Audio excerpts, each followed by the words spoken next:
Isang caliber 38 revolver, bala at granada ang nasabat sa dalawang lalaking sospek matapos ang isinagawang oplansita ng San Miguel Municipal Police Station sa Bulacan. Patrolwoman Cristalin Javier sa report.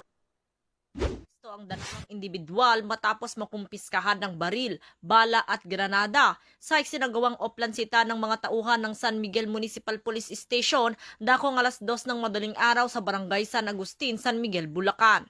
Kinilala ni Police Lieutenant Colonel Muhammad Tauf Abduhalim, Acting Chief of Police ng naturang istasyon, ang dalawang lalaki na 24 anyos at 21 anyos na pawang residente ng Baliwag, Bulacan.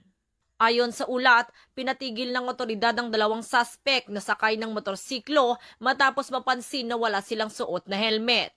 Habang inaasikaso ang naturang paglabag, napansin ng mga pulis ang nakaumbok sa baywang ng angkas at nadiskubreng armado ito. Ipinagpatuloy ang inspeksyon at napatunayang walang maipakitang kaukulang dokumento ang mga akusado na nagtangka pa umanong manlaban.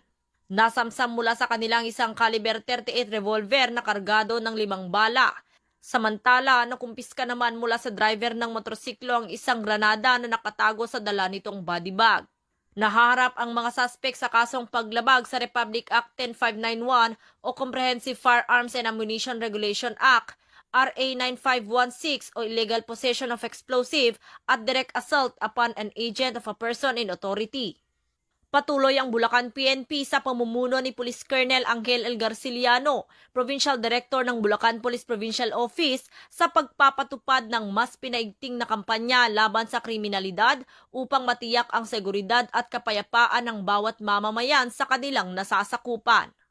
Mula dito sa Bulacan Police Provincial Office, ako ang inyong PNN correspondent, Patrolwoman Pearl Cristalin Javier, alagad ng batas, tagataguyod ng Balitang Pulis.